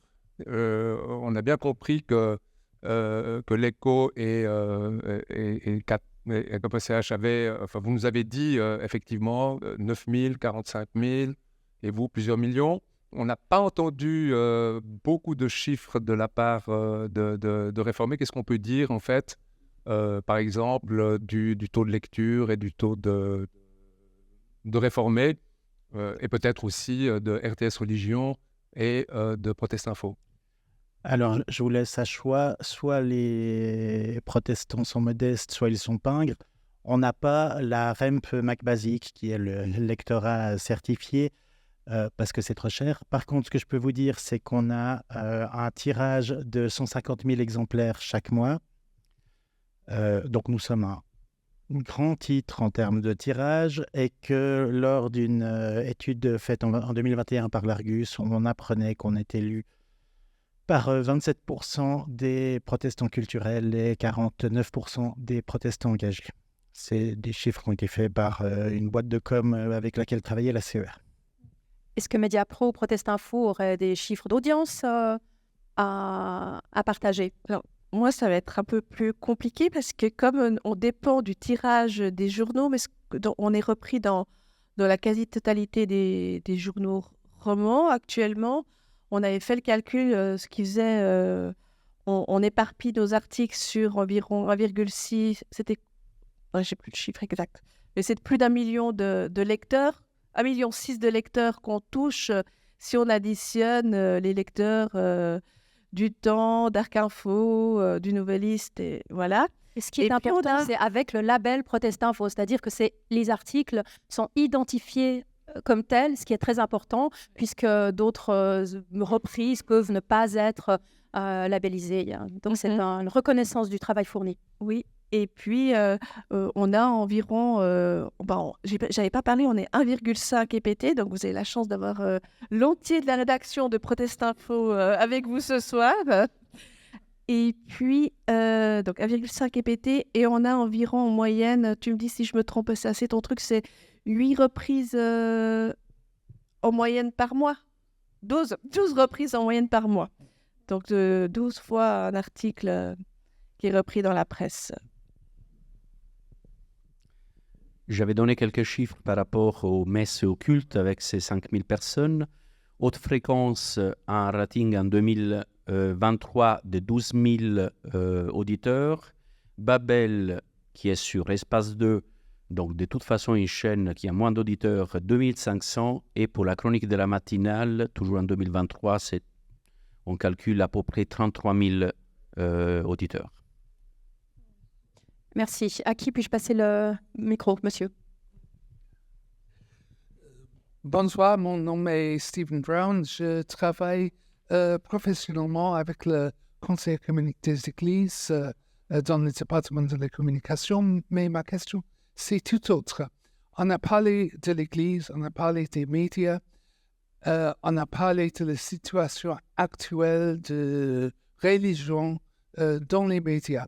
Mais ma question, c'est, nous assistons dans un grand changement dans le monde des médias. Moi, je suis agrandi avec 2 chaînes de télévision, 4 chaînes de radio. La famille a pris un journal par jour pour toute la famille. Si on était religieuse, on a mis le dimanche soir la télévision pour voir l'émission religieuse. Mais maintenant, dans le monde de télévision, radio, tout était bouleversé. Il n'y a plus de télévision analogique, numérique, mais aussi le streaming et des choses comme ça. Et la question, c'est comment ça va impacter sur le travail que vous faites? Qui souhaite commencer à répondre? Paolo Mariani, qui est effectivement, a déjà, je dirais, vécu cette transition de type de support médiatique. Alors tout à l'heure, j'ai évoqué notre présence sur les réseaux sociaux avec une production qui se veut à peu près hebdomadaire. RTS Religion, avec la RTS, est en train de prendre ce virage du digital d'une façon frontale. En ce qui nous concerne, nous sommes déjà présents avec un certain nombre de produits qui sont soit des explainers, soit des produits d'archives, soit des produits d'activité, donc de la vidéo, avec des formats qui vont de la minute et demie à 8-9 minutes, selon les produits. Et en ce qui concerne, par exemple, les chroniques de la matinale, s'insère dans cette partie de la matinale qui est en même temps aussi vidéo. Donc, disons que nous avons pris ce virage. C'est un virage que, selon les instances, est plus facile de prendre. C'est clair que la RTS, vu sa structure, est un peu plus pachydermique, donc un peu plus lente, même si elle est en train de faire un travail remarquable. En ce qui concerne Mediapro, comme je disais, nous sommes réussis à passer d'une audience presque nulle sur Facebook encore au mois de août-septembre de 2022, non, de 2023, on est déjà en 2024, aujourd'hui, on avait combien on a des audiences selon les produits qui arrivent à 1000, 1500, 1600 clics, mais ce qui nous intéresse le plus, c'est les taux de rebond ou les taux de commentaires, parce qu'un clic signifie peu, tandis que là, nous avons déjà des résultats qui sont assez impressionnants. Donc, ce virage existe et on l'a pris, mais c'est vrai que c'est des défis énormes. Qui souhaite encore amener quelque chose sur cette évolution en transition numérique des médias et comment prendre ce virage-là aussi de votre côté? Assez clairement, c'est la question qu'on devrait se poser en tant que société et pas seulement nous en tant que médias. J'entends, aujourd'hui, vous êtes passionné par les Playmobil. Vous savez à la minute près où Playmobil sort un communiqué pour dire qu'ils sortent un personnage avec une casquette verte. Par contre, vous habitez le centre-ville de Genève, vous êtes complètement désinformé si vous ne faites pas l'effort de lire la tribune ou des choses comme ça. Et tout d'un coup, vous découvrez que le bâtiment en face de chez vous est détruit. Alors que ça faisait l'objet d'un débat depuis 6 mois dans les médias mainstream. Et ce désintérêt pour les médias classiques est un enjeu démocratique majeur. On n'est pas les seuls. Et quand je vous disais, moi j'ai l'espoir qu'il va y avoir un retour de balancier, c'est une espérance qui est celle-là, mais oui, s'informer, c'est un effort à faire et il faut le dire aussi en matière d'information religieuse. Concernant le digital, donc comme j'expliquais au début de cette table ronde, dès 2016, en tout cas à 4.ch, on a anticipé, on a pris déjà ce virage digital, c'était assez simple. Depuis, ça s'est accéléré, je dirais, à la vitesse de la lumière. Actuellement, on est présent sur YouTube. On a 2800 abonnés. Ensuite, et puis sur Facebook, on a un peu plus de 5000 followers. Donc, on avait à peine 1000 il y a 10 ans. Pour vous dire, Fabien Nürnberger aussi, quand il est arrivé, a accentué ce virage en créant RTS Religion Digitale, donc aussi, avec des contenus des explainers CO dont te parlait Paolo. Et puis, c'est aussi important pour nous, puisque ça complète le site. Alors, d'une part, vous parlez des publics cibles. C'est difficile parce que, dans le fond, le public a explosé, il s'est fragmenté avec les réseaux sociaux. Donc, dans le fond, quand on fait un article sur la sermentation des gardes suisses, des nouveaux gardes suisses, ou la rénovation future de la caserne de la garde suisse au Vatican, eh bien, cette communauté vient, consulte, partage, fait du bruit et repart. Et puis, selon les sujets que l'on aborde, selon les thématiques dont on parle, et ils sont très variés en Église, vous avez... L'Église est riche, elle est variée, elle est multiple, et donc, selon qu'on traitera d'une actualité sur les traditionalistes ou sur la pastorale, eh bien, c'est autant de publics qui viennent. Et c'est difficile parce qu'on ne peut pas les fédérer. Je pense qu'à l'époque, il y avait des grands quotidiens qui étaient à peu près identifiés pour leur lectorat, pour leur orientation politique, leur orientation éventuellement religieuse. Donc, on savait grosso modo à qui on avait affaire. Les abonnés étaient là, on savait. Aujourd'hui, c'est impossible. Donc, on a cette actualité. Enfin, c'est compliqué. On a des chiffres, on a des données. Maintenant, savoir parfois d'où viennent les gens, c'est compliqué parce que c'est aussi très volatile. Mais le public, en tout cas, vient. Mais on ne peut pas s'en passer. Alors après, qu'est-ce qu'on met comme contenu là-dedans aussi? C'est ça aussi. Qu'est-ce qu'on donne comme information? C'est juste de faire une vidéo ou d'aller plus profondément. Un sujet de 3 minutes sur YouTube, donc tourné, monté, avec de l'illustration, de la musique et des sous-titres, c'est 3 jours de travail. Vous comptez une journée de travail par minute montée, finalisée. Voilà, c'est ça aussi la réalité. Donc c'est extrêmement chronophage. On est content quand un produit sort.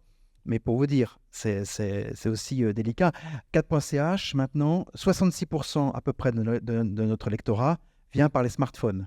On garde un petit 30% sur l'ordinateur. Donc, on doit aussi tenir compte de cette réalité quand on rédige. On n'y pense pas toujours, mais c'est difficile de tenir compte du format du smartphone. Même si le site est responsive, c'est aussi une autre contrainte. Alors, quand on essaye d'animer aussi, d'être présent sur l'actualité à travers le débat, comme ça a été le cas sur l'introduction, la possibilité du suicide assisté dans les EMS en Valais, par exemple, il était pour nous fondamental de faire un débat qui suppose une mise en page, des photos, en tout cas sur le site. Après, sur smartphone, c'est différent. Faire des contenus plus brefs, se dire, bah, tiens, un événement, on y est. OK, en attendant un traitement plus détaillé, plus approfondi, qui demandera peut-être 24 heures de travail, parce qu'il faut rédiger, il faut synthétiser. On peut déjà mettre quelques photos sur Facebook. Ça marche très vite. Mais est-ce que c'est du journalisme? Alors, on donne un reflet comme ça. Pour la suite, c'est en tout cas... L'enjeu est de cultiver sa marque et que les gens sachent, comme pour tous les autres médias, et c'est l'immense discussion de tous les médias en Suisse romande et dans le monde aujourd'hui, c'est un média est une marque, est un label, et que comment le décliner tout en restant fidèle à sa marque, et que les lecteurs, l'audience, le public sachent que lorsqu'ils consomment une information qui vient de Protest Info, de Réformé ou de 4.ch, ce soit signalé comme tel et qu'ils le sachent et qu'ils ne se disent pas simplement j'ai lu ça sur Instagram ou sur Facebook, mais qu'il identifie là le label et la marque qui a porté cette information. À qui est-ce que je peux passer là le micro pour une question? Préciser une chose, et après je laisse tout de suite la parole. Quand j'ai parlé des virages, cela ne signifie pas qu'on quitte ce qui existe. L'idée, c'est juste de diversifier et d'ajouter des outils et d'ajouter des formats, mais pas de supprimer pour faire place à d'autres. Madame. Isabelle Haute-Bechler, présidente de la commission d'experts de Mediapro, ancienne présidente du conseil synodal de l'Église réformée et ancienne présidente de la conférence des églises romandes. Voilà. Dans ma commission d'experts, nous avons un membre qui est patron. Et puis, un jour, le jour de l'Ascension, avant le jour de l'Ascension, une de ses stagiaires est venue vers lui pour lui demander « mais c'est quoi, dans le fond, l'Ascension ?» Et au lieu de répondre, il a très bien fait, il lui a donné le lien sur Mediapro où il y avait justement une très courte vidéo, très bien faite, qui expliquait ce qu'était l'Ascension. Et cette stagiaire a été enthousiasmée par ce qu'elle a compris grâce à ça, et on espère qu'elle continue de temps en temps à regarder ce qui est produit. Par rapport à j'avais une question. Dans le fond, qu'est-ce qui vous paraîtrait le plus difficile aujourd'hui pour vous dans le travail que vous effectuez? Quelle serait la plus grosse difficulté?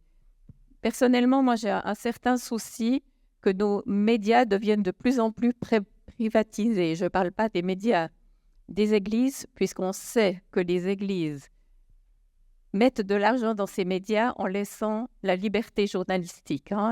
Et c'est un élément essentiel. Mais moi, j'ai très peur pour tous nos médias que ce soit finalement que des millionnaires qui puissent les acheter, comme on le voit. On le voit aux États-Unis, comme on le voit en France maintenant, et que nos médias deviennent extraordinairement orientés. Et comment vous voyez cette question pour vous-même? Qui souhaite amener une première réponse? Alors, il y a peut-être certains médias qui rêvent d'être achetés par un millionnaire, mais ceci est un vaste débat. Anne-Sylvie? Non, je crois que vous avez ouvert une boîte de Pandore. Peut-être celui-ci comme ça. Au-delà de l'indépendance liée à un éventuel millionnaire qui reprendrait les médias en Suisse romande, le gros souci actuellement, c'est plutôt la perte de confiance des lecteurs, des auditeurs vis-à-vis des médias traditionnels. Et la jeune génération, mes enfants qui sont des jeunes adultes, ne consomment pas des médias alors qu'ils ont été élevés dans un univers de médias avec des journaux, avec des magazines, des programmes TV réguliers suivis. Pour eux, ça leur parle absolument pas. Et c'est des jeunes adultes qui sont responsables, qui sont dans le monde du travail. Et ils s'informent. Pour moi, c'est juste impensable parce que mon premier réflexe quand je me réveille, c'est d'aller regarder les news. Le soir, avant d'éteindre, je regarde des news, je lis des journaux. Si j'entends quelque chose à la radio, je vais bondir pour aller chercher l'article, je vais aller chercher plus d'infos, même sur les réseaux sociaux, je les utilise pour m'informer, pour apprendre des choses. C'est pas du tout leur mode, et ça m'inquiète beaucoup plus. J'habite dans le canton de Vaud, je travaille à Genève, je prends le train tous les jours. En 5 ans, il y avait... alors là, c'est moi le dinosaure cette fois, mais c'est comme ça. Il y a 5 ans, les gens, ils lisaient encore un petit peu le journal. Il y en a qui avaient des livres, c'était merveilleux. Puis maintenant, depuis il y a eu la pandémie, ils ont moins pris le train. Après, ils avaient encore de temps en temps un iPad ou un ordinateur. Il y en a qui faisaient semblant de travailler. Puis de temps en temps, ils regardent une petite vidéo, puis ils zappaient. Parce que j'observe, je suis quand même journaliste, donc je regarde un petit peu ce qui se passe autour de moi.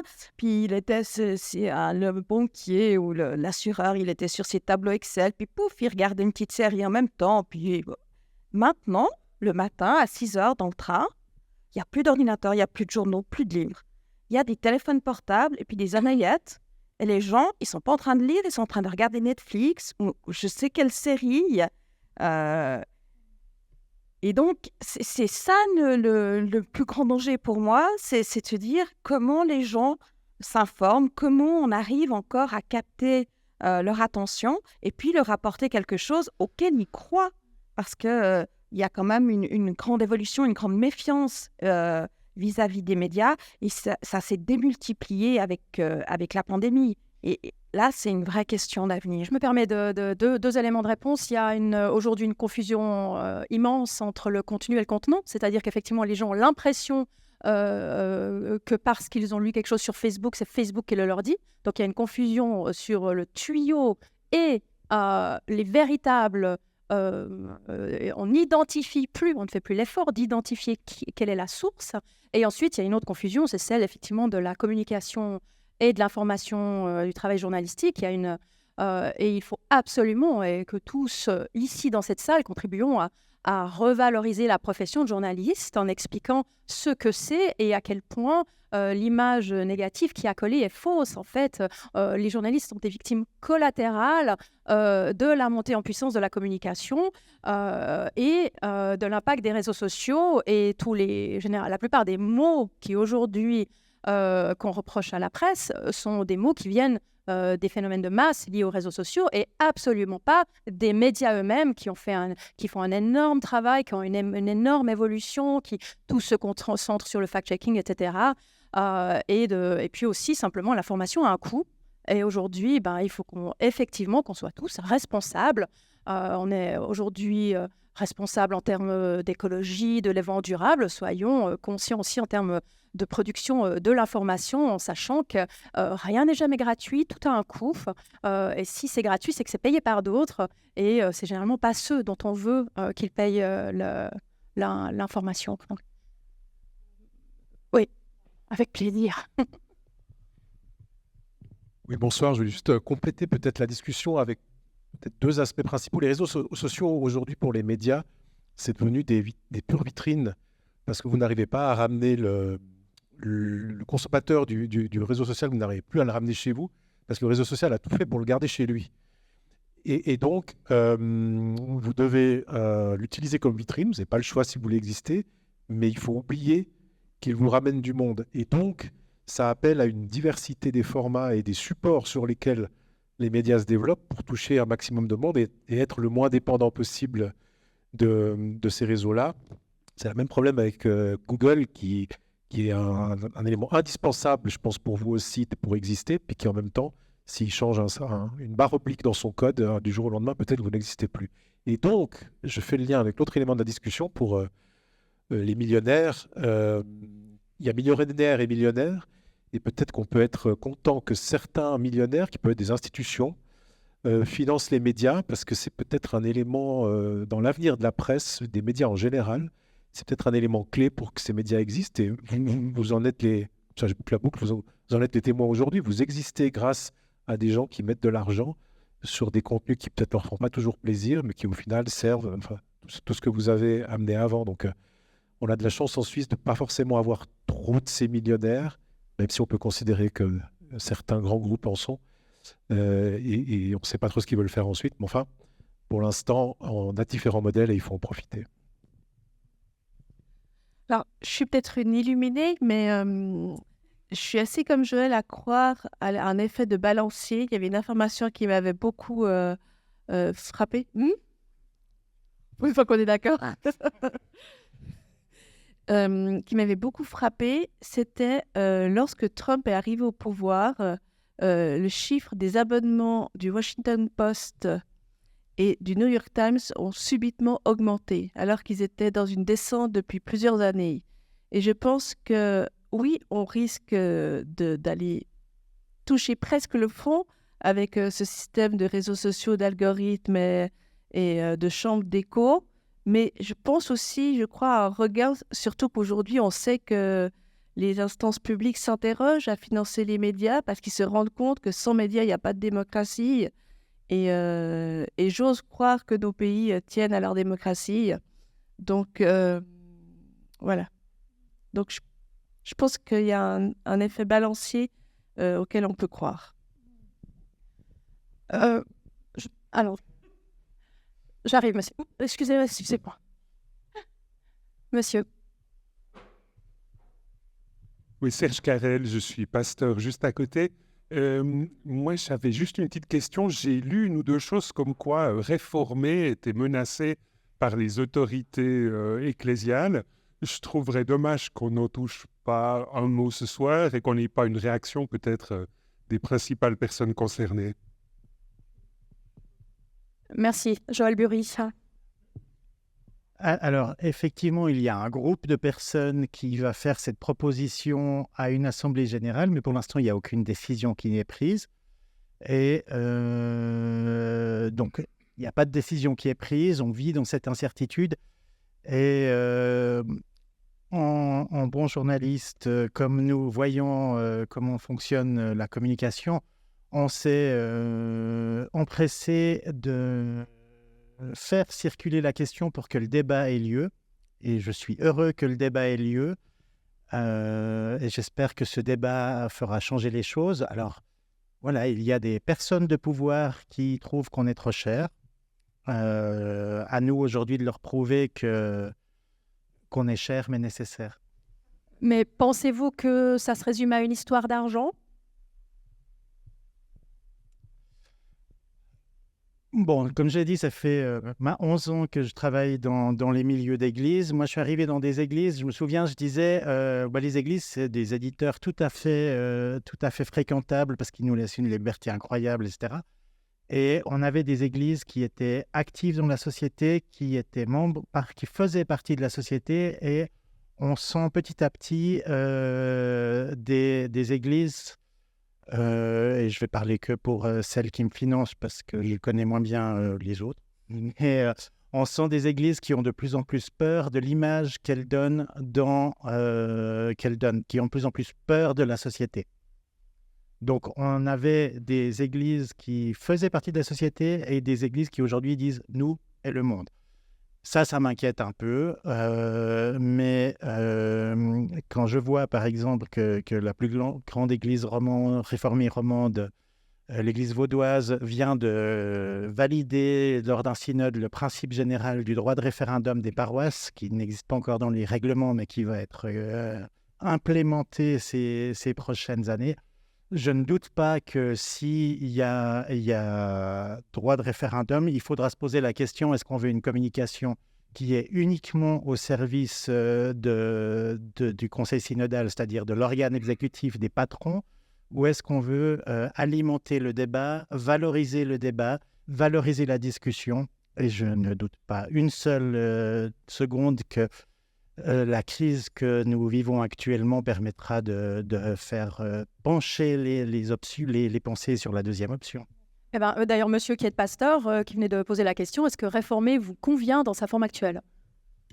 Alors, je dois juste préciser que je suis pasteur dans une église évangélique juste à côté, mais que j'ai aussi travaillé comme journaliste pendant pas mal d'années, notamment à ce qui s'appelait autrefois le service protestant de radio, etc. Moi, ce qui m'intéresse, et je trouverais intéressant de le profiler dans le débat, juste pour un peu marquer la différence entre Echo Magazine et puis la dynamique peut-être de réformer. Moi, j'ai l'impression que Echo Magazine et puis 4.ch est beaucoup plus dans une logique confessionnelle. C'est-à-dire qu'il y a un héritage qu'on essaye aussi de transmettre. Et j'ai l'impression, en tout cas, je lis chaque mois Réformé, toujours avec beaucoup d'intérêt, mais il me semble que vous êtes moins dans cette dynamique-là.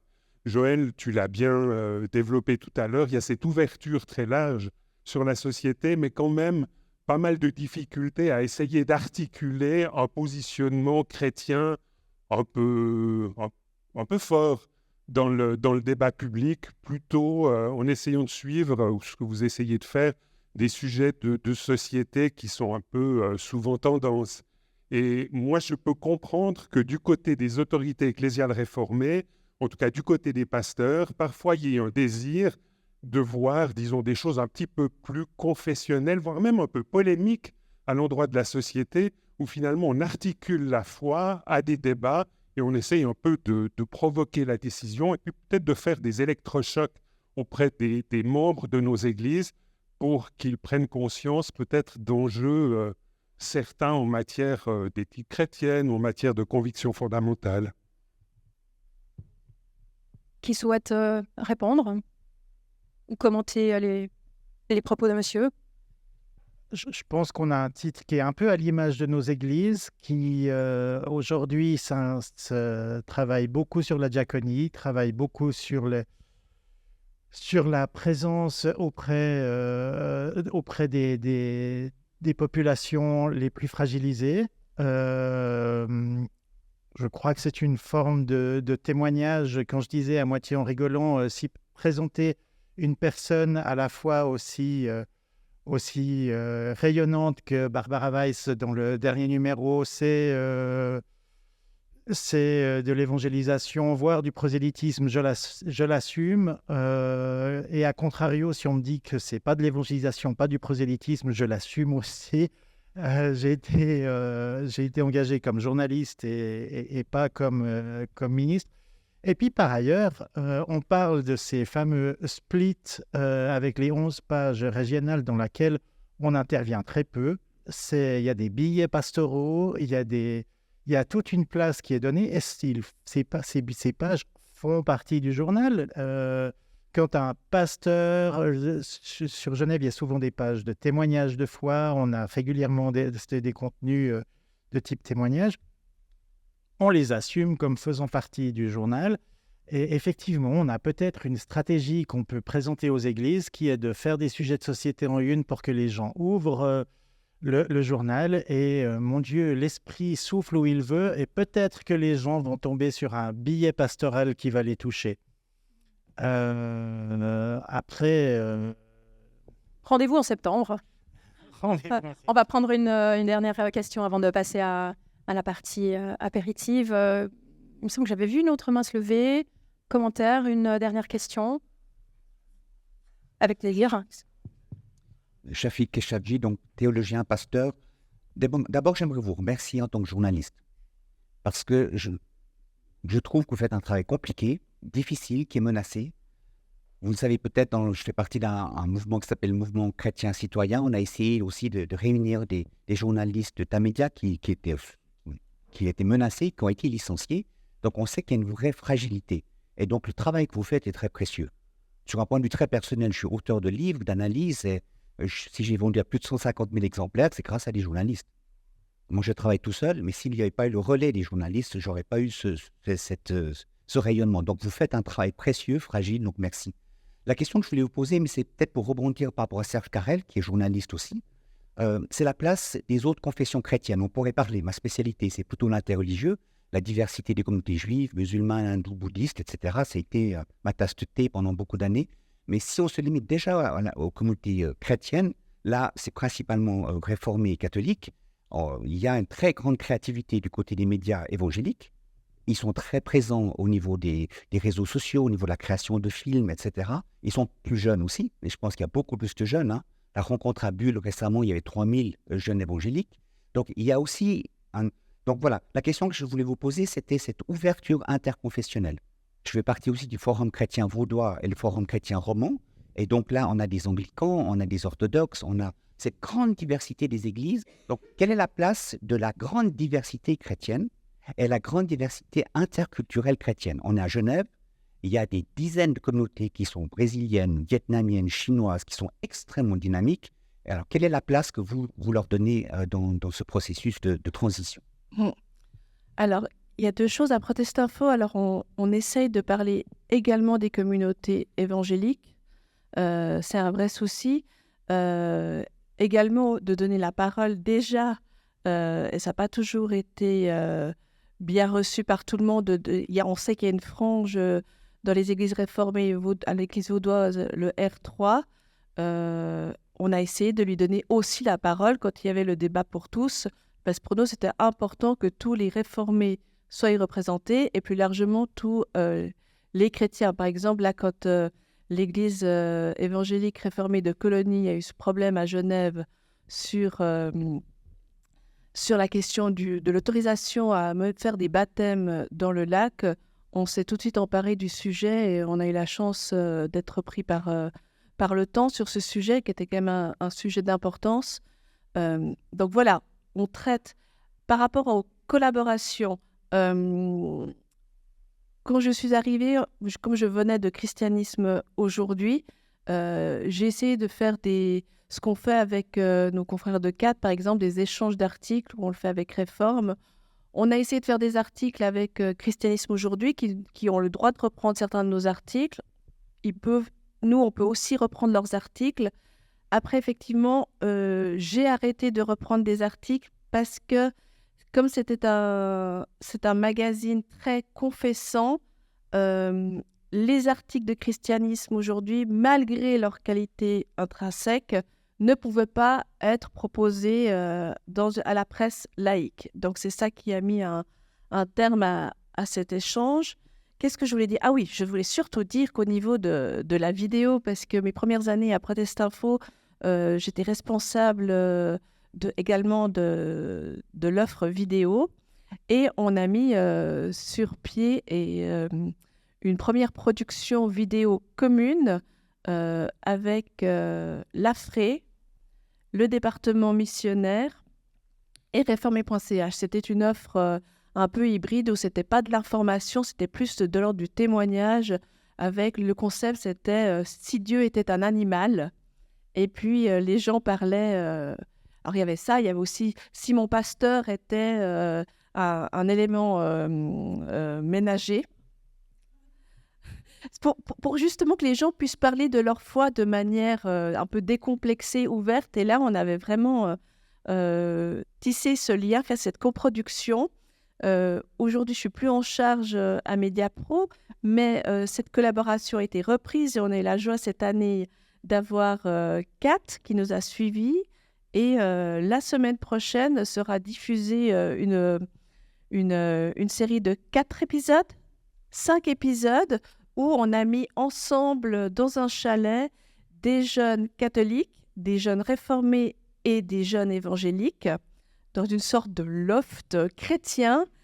On les a filmés pendant un week-end entier et on les a fait échanger sur leur foi, sur leurs différences et tout. Y avait-il une piscine? Alors, comme j'ai été retirée du projet, mais je ne crois pas, il n'y avait pas de piscine. Mais je vais laisser plutôt Bernard Allais poursuivre. Mais où il y a eu cette volonté vraiment de se mettre ensemble. Et là, c'était vraiment le premier qui s'appelait Subjectif. C'était vraiment aller sur les réseaux sociaux et mettre nos forces en commun en se disant, voilà, allons au-delà de nos différences et parlons de la foi chrétienne de manière un peu décomplexée, mais dans cette optique de témoignage. Alors, en fait, non, il n'y avait pas de piscine. On avait un panorama magnifique depuis donc le chalet situé à Ovrenat, donc en Valais. En fait, on n'a pas eu grand-chose à faire. On n'a pas eu à aller... puisque les 8 sont trouvés immédiatement. Il a fallu même quasiment prendre les caméras en catastrophe pour commencer à filmer. Et puis, vous verrez donc 5 épisodes où ils ont échangé, alors en toute franchise, de manière très authentique. J'allais dire, ils ont joué le jeu. En fait, pas du tout. Il n'y a eu aucun jeu. Il y a eu beaucoup d'échanges. Il a fallu vraiment se couper les mains pour arrêter de couper, parce qu'évidemment, il faut arriver à quelque chose de synthétique, mais ça a été très dense. Donc, vous découvrirez ça la semaine prochaine, dès le 21, sur les 4 plateformes simultanément, puis ensuite à raison d'un épisode par semaine.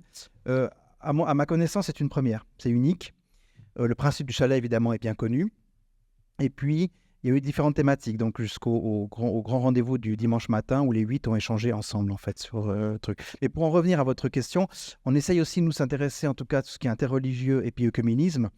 Alors, nous, principalement, c'est d'abord évidemment l'Église catholique, mais ça nous empêche pas du tout, bien au contraire, de nous intéresser notamment à l'interreligieux. Je parle de l'islam, puisque le pape François a jeté beaucoup de ponts depuis le début de son pontificat, notamment vers l'islam, que ce soit avec le grand imam Al-Tayeb, donc grand imam d'Al-Azhar, et puis en rencontrant aussi diverses personnalités, qu'elles soient musulmanes ou aussi au niveau de l'œcuménisme. Il fait aussi beaucoup pour essayer notamment de se rapprocher des orthodoxes, en fait. Donc à travers ça, on essaye de traiter cette question. Après, c'est pas, on aimerait bien évidemment en faire plus, mais on peut pas non plus, malheureusement. C'est ça le problème. Dominique? Et puis dans l'écho, on a des chroniqueurs de plusieurs confessions et on a des rubriques qui accueillent les différentes formes de spiritualité et les différentes religions depuis des années et régulièrement. Et puis évidemment, on refera le même exercice avec, pourquoi pas, d'autres communautés qui ont ou pas leurs propres médias. On arrive au terme de cette discussion. Nos intervenants restent avec nous pour continuer les discussions autour d'un verre. Je vous invite évidemment à lire, à découvrir les médias en ligne ou papier de nos intervenants que vous n'auriez pas encore découvert. Donc ne repartez pas évidemment sans votre exemplaire papier encore d'écho, papier encore de réformer.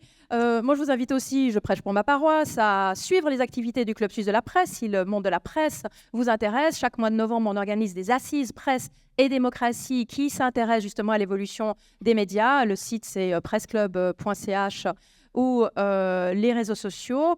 Je sens qu'il y a quelques instructions qui viennent du directeur du MIR pour l'apéritif. Je vais tout de suite lui passer la parole. Moi, je remercie infiniment nos 5 intervenants. Vous avez été passionnants. Merci Lucas, merci pour votre attention. Lisez la presse et je passe la parole pour le mot de la fin à Gabriel de Montmolin. Le mot de la soif, on va dire plutôt, si je peux me permettre, parce que je voulais justement d'abord qu'on applaudisse tous les intervenants.